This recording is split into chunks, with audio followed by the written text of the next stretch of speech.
warahmatullahi wabarakatuh.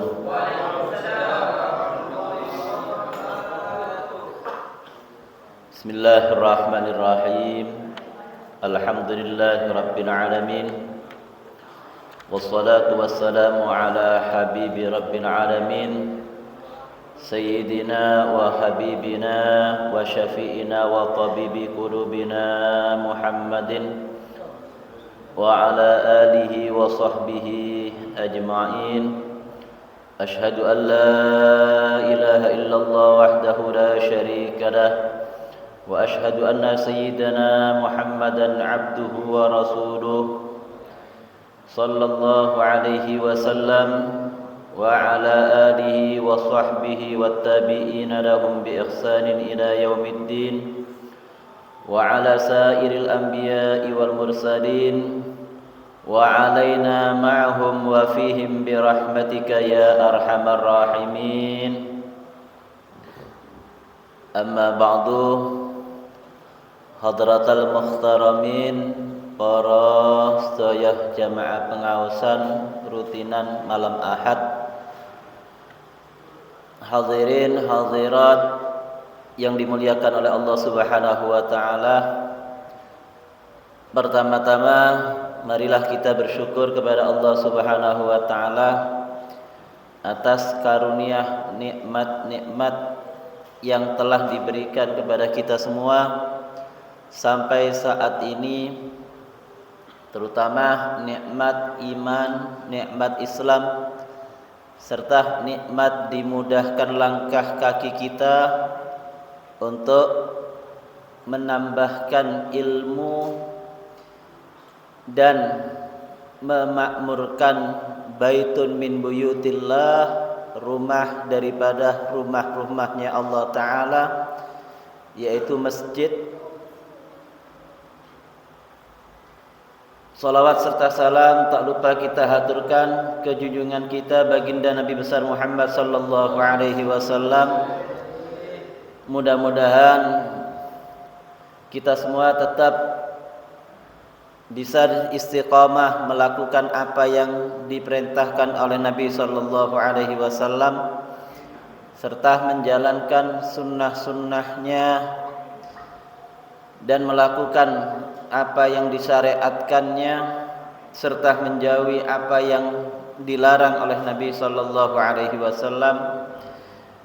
Pada kesempatan malam ini kita sampai kepada hadis yang ke-36, yang mana untuk bulan yang lalu kita membaca separuhnya atau menjelaskan separuh dari hadis Arba'in Nawawi yang diriwayatkan oleh Al-Imam Abu Hurairah radhiyallahu anhu.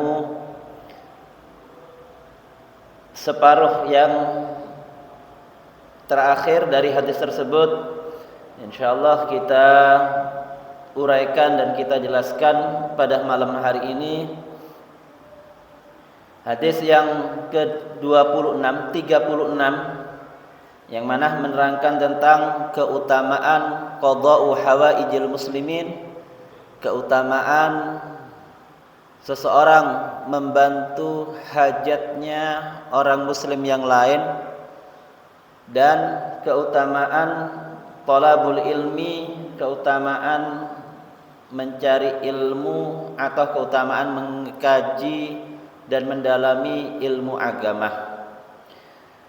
Bismillahirrahmanirrahim. Separuh yang terakhir, wallahu fi aunil abdi. An Abi Hurairah radhiyallahu anhu anin Nabi sallallahu alaihi wasallam qala man naffasa an muslimin an mu'minin kurbatan min kurabid dunya naffasallahu anhu kurbatan min kurabi yaumil qiyamah wa man satara musliman fid dunya satarallahu alaihi fid dunya wal yaumal qiyamah wa man yassara ala mu'sirin yassarallahu alaihi fid dunya wal akhirah wa man satara musliman satarallahu fid dunya wal akhirah. Wallahu fi aunil abdi maka nal abdu fi auni akhih. Ini kita sampai pada lafaz wallahu fi aunil abdi maka nal abdu fi auni akhih. Allah Subhanahu wa taala senantiasa menolong seorang hambanya selama hamba tersebut menolong saudaranya. Jadi dalam hadis yang kita akan kaji pada malam hari ini, keutamaan orang yang mau membantu orang lain. Apapun hajat kita, apapun keinginan kita, maka kita juga harus menyandarkan kepada Allah. Apapun keinginan kita, jika ingin dibantu oleh Allah Ta'ala, maka jangan sampai melupakan menolong sesama orang lain, menolong sesama mukmin, menolong sesama muslim, punya jiwa sosial dan kepedulian yang sangat tinggi. Nah, itu yang sekarang hampir-hampir orang itu nggak peduli dengan orang lain. Kadang lebih mementingkan dirinya sendiri. Nah, itu yang harus kita hilangkan. Ya, dan wallahu fi aunil abdi, Allah senantiasa akan memberikan pertolongan kepada seorang hamba selama hamba tersebut mau menolong kepada orang lain. Tapi kita kadang enggak, pengennya ditolong tapi gak mau nolong. Nggih. Pengennya dapat utangan tapi gak gelem ngutangi. Nggih. Sampeyan tangletaken kabeh niku sedaya pengen angsal utangan, Pak. Tapi lek ngutangi abot. Ya. Pengen angsal pengen mendapatkan hutangan dari teman, dari tetangga, dulur, tapi ngekei utangan gak gelem.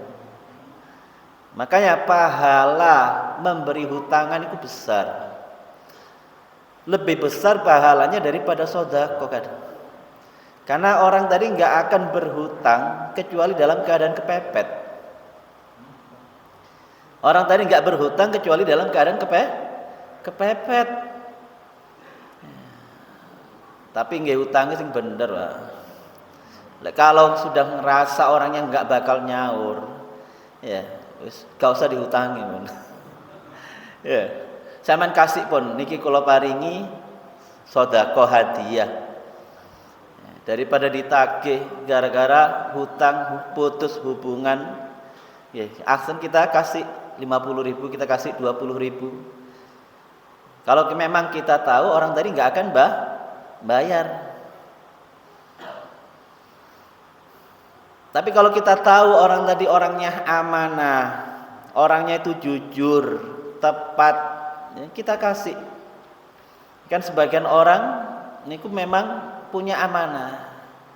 Wayah nyaur utang, nyaur. Ya. Kadang belum jatuh tempo bayar. Tapi enggak, kadang ya, kita hutangi, dia pura-pura enggak tahu. Ya. Kita sudah ada bukti, kayak apa? Kayak yang ngutangi itu salah, Pak. Yang menolong orang tadi seakan-akan salah, disalahno. Ngerasa dia nggak pernah berhutang. Ya. Makanya membantu sesama muslim yang lain, baik kita membantu dengan memberikan donasi, membantu dengan harta dan kekayaan yang kita miliki, membantu dengan kekuatan yang kita miliki, yang terakhir membantu dengan doa. Kalau bisa tiga-tiganya kita praktekkan. Ya. Kita bantu dengan harta mampu, tapi tak dungakno guys, nggih kurang. Padahal kita masih membutuhkan pertolongan Allah. Hanya kalau ingin punya hajat, dalam membantu itu kita niatkan. Ya.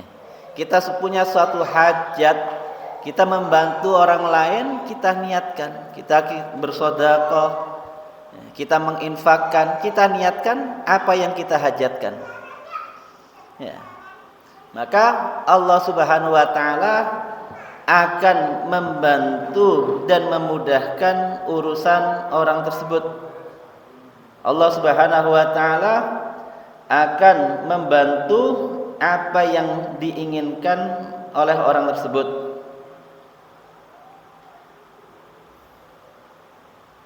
Itu satu bisyarah, satu kabar gembira kepada orang-orang yang sering membantu, urusannya akan dimudahkan oleh Allah Ta'ala. Amin tita ini pun orang yang biasa nolong orang lain, urusannya akan dipermudah oleh Allah Ta'ala. Misalnya tetangga kita mau bangun rumah, biasanya kalau di kampung-kampung, di desa-desa ini pun ada kepedulian, sama-sama membantu menolong, baik itu gali pondasi ataupun membantu untuk hal-hal yang lainnya. Masih ada kepedulian. Itulah kepedulian sesama muslim. Di akhir-akhir zaman itu akan dicabut. Mereka enggak peduli sesama muslim mendapatkan musibah. Dia mengatakan yang penting diriku dalam keadaan nyaman. Padahal al-muslim kal bunyan yashuddu ba'duhu ba'dan. Seorang muslim dengan muslim yang lainnya seperti bangunan, saling menguatkan satu dengan yang lainnya. Jika salah seorang disakiti, dizalimi, kita juga harus merasakan sakit.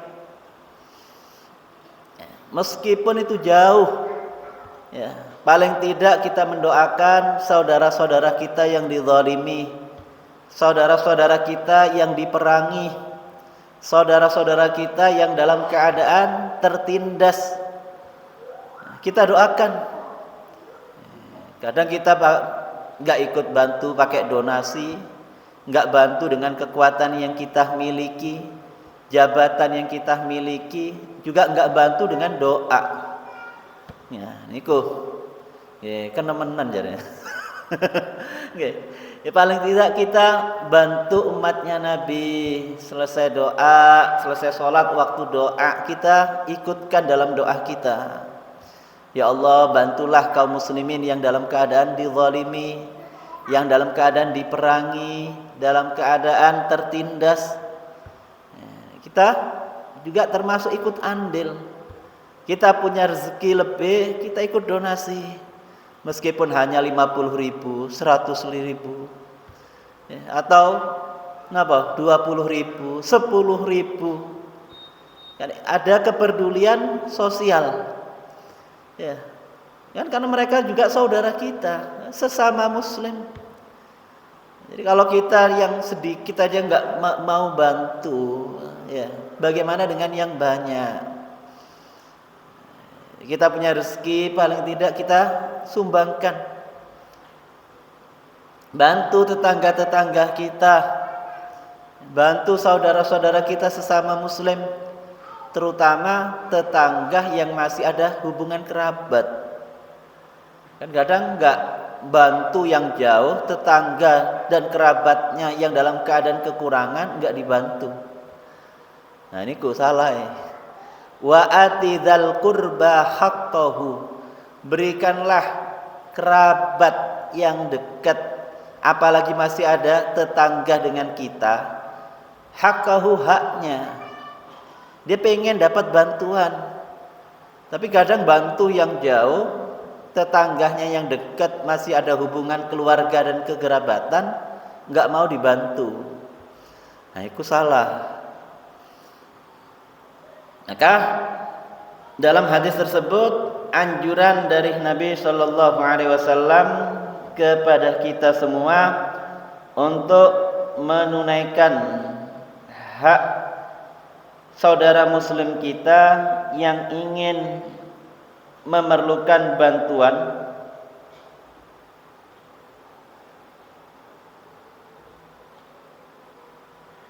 Maka dalam satu hadis yang disampaikan oleh sahabat Anas radhiyallahu an, "Idza aradallahu bi 'abdin khairan sayyara hawaijan nas ilaihi." Kalau Allah Subhanahu wa taala ingin menjadikan seorang hamba dari hamba yang baik, yang disenangi oleh Allah, Allah menjadikan hajatnya manusia terpenuhi di tangan orang tersebut. Itu tanda-tandanya orang tersebut ingin dapat kebaikan dari Allah, dipilih oleh Allah, ya, menjadi tumpuhan manusia. Ya, manusia datang kepada orang tersebut pengen minta bantuan, dibantu, nggak menolak. Ya, makanya kalau kurang setuju kalau ada stiker, ya, tidak menerima bantuan, nah ini loh. Ya, ya bantulah, apalagi orang tadi minta-minta. Ya. Ya, tapi ya apa? Yang minta bantuan juga dengan cara yang sopan. Berapapun yang dia terima itu adalah apa? Rezekinya. Kadang kan ada orang yang minta nyebelin, jengkelin, nggak nerima, cuma dikasih 20 dia ngomel-ngomel. Ya. Maka jangan sampai apa? Wa masaila fala tanhar. Adapun orang-orang yang minta pertolongan, bantuan, jangan sampai kita bentak. Ya. Berapapun yang kita kasih, orang tadi nggak nerima, ya sudah. Jadi dalam hadis tersebut Allah Subhanahu wa taala, Nabi sallallahu alaihi wasallam menganjurkan hendaklah seseorang membantu orang lain. Juga selanjutnya, wa man salaka tariqan yaltamisu fiha ilman sahhalallahu lahu tariqan ilal jannah. Seseorang yang menempuh jalannya mencari ilmu, Allah Subhanahu wa taala memudahkan orang tersebut jalan untuk menuju surga. Cara seseorang menuju surganya Allah itu jalannya banyak, baik dengan ibadah ataupun mencari ilmu ataupun hal-hal yang lainnya. Tapi Nabi ngasih tahu seseorang tadi supaya mudah menempuh jalan menuju ke surganya Allah Ta'ala, maka hendaknya orang tadi mau mengaji ilmu, mau menambahi ilmu, terutama ilmu syariat, ilmu agama, terutama ilmu yang menjadikan kita dekat kepada Allah, ilmu yang bisa mengetahui kekurangan diri kita, ilmu yang semakin memberikan semangat kepada kita beribadah dan mendekatkan kepada surganya Allah Ta'ala dan menjauhkan dari neraka. Ini kan ilmu syariat. Suatu hari sahabat Abu Hurairah radhiyallahu anhu datang ke pasar, rame pasar Pak. Enggak pernah pasar itu sepi. Nggih. Sampai datang ke pasar mana tuh? Pasar Malam Gading tuh, rame Pak. Lebih rame daripada yang ngaji nih. Nggih. Kan pasar itu lebih rame daripada masjid. Memang zaman Nabi nggih ngoten, Pak. Jadi sahabat Abu Hurairah, ayuhan nas, wahai kalian sekalian manusia, kenapa kalian lebih ramai di sini, sedangkan warisan baginda Rasul dibagikan di masjid? Maka orang-orang pasar itu kerungu warisan, mendengar harta warisan, mereka segera bergegas meninggalkan masjid. Warisan Kanjeng Nabi dibagikan di masjid. Maka apa? Orang-orang yang di pasar apa? Datang ke masjid. Mereka meninggalkan pasarnya. Sampai di masjid mereka kecewa. Mana katanya warisannya Rasulullah dibagikan di masjid? kok nggak ada yang mandum-mandum harta. Nggih.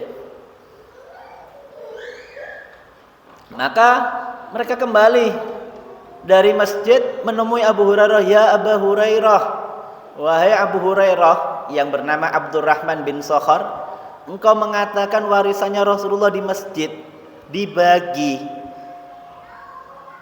Kenapa kami nggak melihat harta dunia dibagikan di masjid?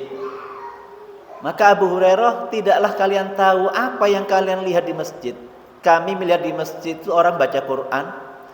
Di masjid orang mengkaji tentang yang halal dan yang haram.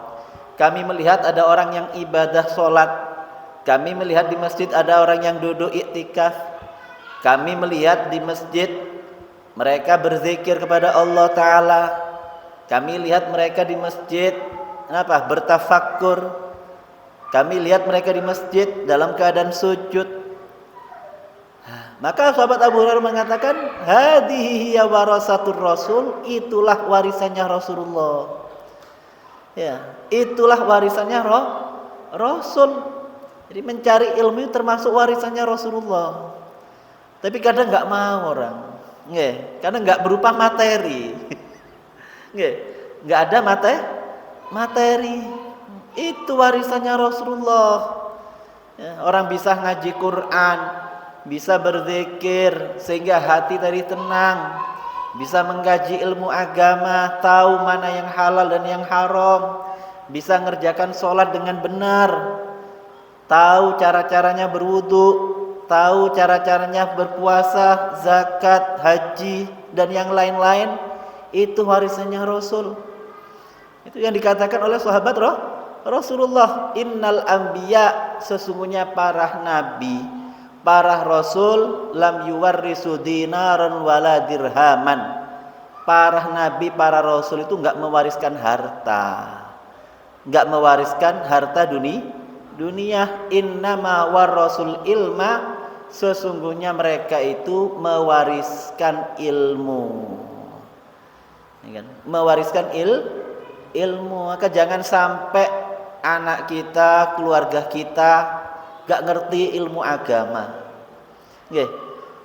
gak ngertos ilmu agama, jauh dari Allah. Ditanya tentang yang membatalkan sholat gak ngerti, yang membatalkan wudhu gak tahu, ya apa yang membatalkan puasa gak ngerti, syarat dan rukunnya puasa gak tahu. Ya. Maka nggak ada perhatian dari orang tua di dalam memahamkan ilmu agama kepada anak-anaknya. Itulah yang terjadi sekarang nih. Mereka nggak peduli kadang apakah anaknya sudah sholat, apakah anaknya mempelajari ilmu agama dengan benar atau enggak. Ya. Maka jangan sampai kita menjadi orang-orang tua yang tidak peduli dengan keluarganya, terutama dalam urusan agama, yang diperdulikan dalam urusan dunia. Kadang orang tua kalau anaknya pinter urusan dunia, ngerti cara nyari dunia, bangga. Tapi pinter dalam urusan agama nggak seberapa dibanggakan. Nah, itulah. Itu Nabi memberitahu kepada kita, man salaka tariqan yaltamisu ilman, orang yang menempuh satu jalan mencari ilmu, Allah Subhanahu wa taala memudahkan jalan menuju surganya. Ala wa innal malaikah tadau ajnihataha li talibil ilmi ridha bima yasna. Ketahuilah bahwasanya malaikat-malaikat meletakkan sayapnya kepada orang yang mencari ilmu karena ridha dengan apa yang mereka cari. Jadi malaikat niku seneng dengan orang yang mencari ilmu, makanya godaan orang mencari ilmu niku berat. Kita sampai ke masjid itu godone berat, godaannya berat. Kadang ya janjian tapi waktunya mari maghrib. Kadang kita capek habis kerja. Dari pagi berangkat sampai sore. Mari maghrib masih ada rutinan. Ya, kalau nggak kuat-kuat kita melawan hawa nafsu, nggak sampai ke masjid, nggak akan sampai. Jadi malaikat tadi ridho dengan apa yang dilakukan oleh orang tersebut dalam mencari ilmu. Wa majtama'a qaumun fi baitin min buyutillah yatluna kitaballah, tidaklah berkumpul sekelompok orang di rumah daripada rumah-rumahnya Allah, yatluna kitaballah, mereka mengkaji Al-Quran, mengkaji hadis Nabi, mengkaji ilmu agama, yatadarasunahu bainahum, mereka mengkaji ilmu tadi antara mereka, ya. Baik itu ilmu tafsir, ilmu hadis, ilmu tauhid, dan ilmu-ilmu agama yang lain yang menambah pengetahuan kepada kita tentang Allah dan Rasul serta kewajiban sebagai seorang mu'allaf, ya. Apa yang akan didapatkan? Illa nazalat alaihimus sakinah, kecuali Allah akan menurunkan kepada mereka ketenangan. Jadi ketenangan itu tempatnya di hati, bukan di materi. Enggak jamin orang yang punya harta ratusan juta atau miliaran niku hati ini tenang. Kadang bingung, nggih. Bingung takut hartanya dicuri. Bingung takut banknya bangkrut. Dia bingung, nggak sempat gara-gara urusan dunia, nggak sempat datang ke masjid. Urusan masih banyak, repot. Ketika ditanya kenapa nggak sempat sampai mengkaji ilmu agama, hadir pengajian, repot jawabannya. Ya, mereka menjawab repot, sibuk. Ya. Padahal berapa sih waktu kita di dunia ini, kan sementara. Ya, juga nggak ada pahala yang lebih besar daripada mencari ilmu. Ya, di antaranya kan lebih besar pahalanya daripada orang yang sholat 1000 rakaat, lebih besar daripada menjenguk orang yang sakit 1000. Lebih besar pahalanya, demikian banyak yang diterangkan oleh Nabi keutamaan mencari ilmu. Dimanapun orang tadi mencari ilmu, terutama di rumah daripada rumah-rumahnya Allah, kecuali Allah Subhanahu wa ta'ala menurunkan as-sakinah, ketenangan. Maka Allah Ta'ala mengingatkan kepada kita semua, ala bidzikrillah tatmainnul qulub. Ketahuilah bahwasanya hanya mengingat Allah bisa menenangkan hati. Enggak harus healing jarinya saiki. Ya, enggak harus kita healing, ya, kembali kadang ke Lombok itu tambah bikin sumpet, ya. Nambahi maksiat kadang. Nambah itu dosa. Nah, kita seorang mukmin itu ketenangannya dalam berzikir, ketenangannya dalam bertafakkur, ketenangan kita dalam muhasabah, introspeksi diri, mana kekurangan dalam ibadah, apa yang telah kita lakukan selama ini, itu Allah kasih ketenangan. Ya, dalam berzikir, kalau orang tadi memang benar-benar zikir kepada Allah, Allah turunkan ketenangan. Jadi ketenangan tadi bukan bersifatnya di materi, bukan karena jabatan, atau bukan karena banyak kelilingnya, banyak healingnya. Ya, ya, ya, niatkan yang baik ketika kita ingin silaturahmi biar dapat pahala. Jangan cuma pengen nyari ketenangan. Kadang ya tambah sumpek, Pak. Ya. Maka Allah mengingatkan kepada kita, ketenangan itu tempatnya di hati. Hati seorang bisa tenang kalau banyak berzikir dan mendekatkan diri kepada Allah Ta'ala. Itu diantara hal-hal yang bisa menjadikan hati seorang tenang dengan mencari ilmu. Wa ghasyiyatuhumur rahmah, dan Allah akan meliputi kepada mereka rahmatnya Allah. Mereka akan mendapatkan rahmatnya Allah, orang-orang yang mau mencari ilmu tadi.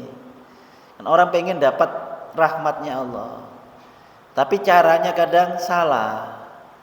Ya, hadir di pengajian nggak mau, istighosahan ngapa maneh.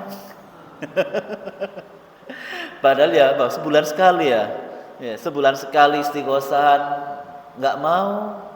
Ya, hadir acara tetangga menolak hal-hal yang bisa menjadikan hati tenang. Niku tambah hatinya itu keruh, sumpek. Ya, hatinya akan nggak tenang. Wa hafathumul malaikah, dan akan diliputi oleh malaikat rahmah.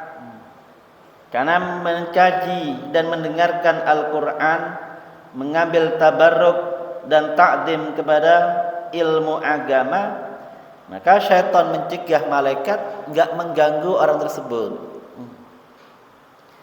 Maka malaikat rahmah supaya masuk ke rumah kita. Ya, apa caranya? Rumah tadi jangan sampai di rumah kita enggak digunakan untuk zikir. Jangan sampai rumah kita enggak pernah buat baca Quran, enggak pernah untuk sholat sunnah. Rumah kita enggak pernah menerima tamu. Kan kadang ada rumahnya enggak menerima tamu, harus lapor RT RW napa maneh. Ya, yang penting pemilik rumah mengizinkan, ya tamu tadi masuk, enggak usah harus izin kepala desa. Ya.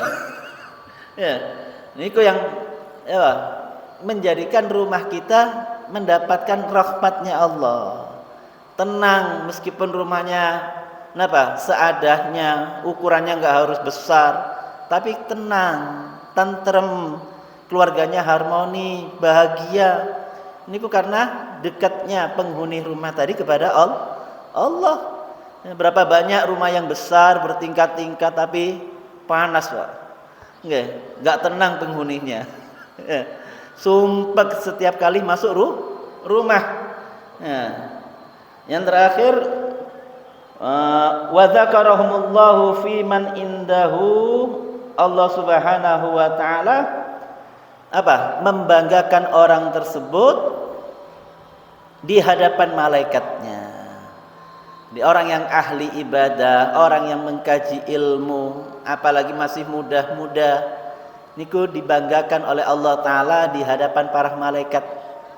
Ya malaikati, wahai malaikat-malaikatku, unduru, perhatikanlah hamba-hambaku, innahum taraku syahwatahu li ajli, mereka meninggalkan hawa nafsunya untuk diriku.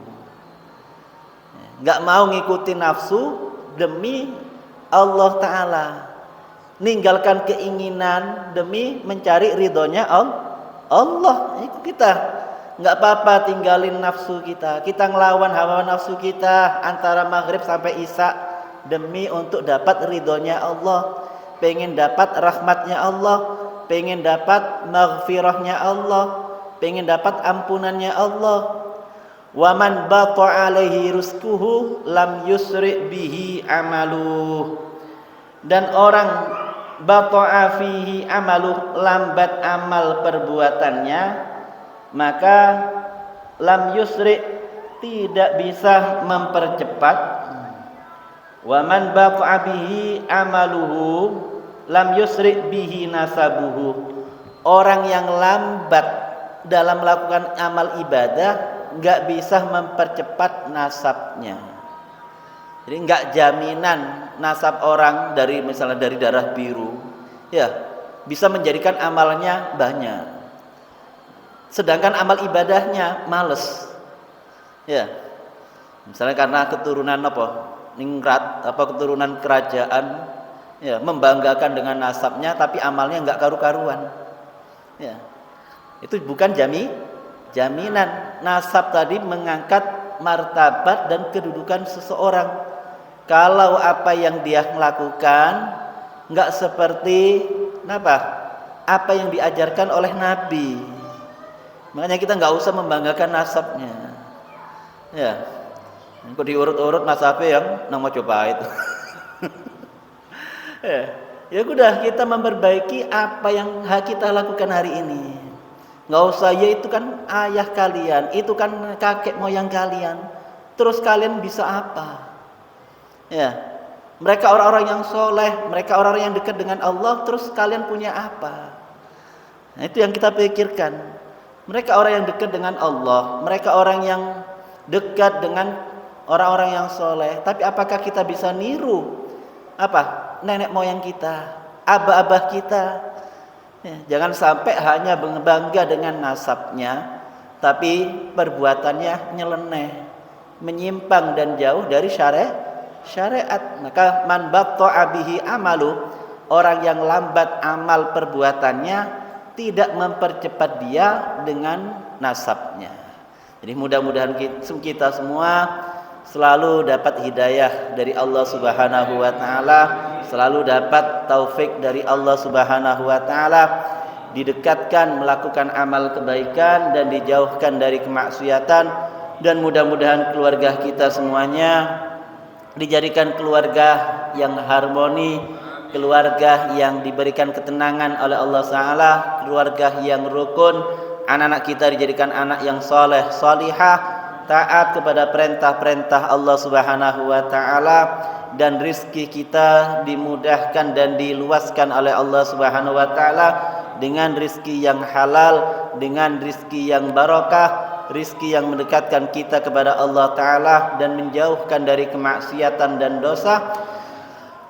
Ala hadhihi niyyah wa ala kulli niyyah salihah. Al-Fatihah. Iyyaka na'budu wa iyyaka nasta'in ihdinas siratal mustaqim siratal ladzina an'amta 'alaihim ghairil maghdubi 'alaihim waladdallin. Assalamualaikum warahmatullahi wabarakatuh.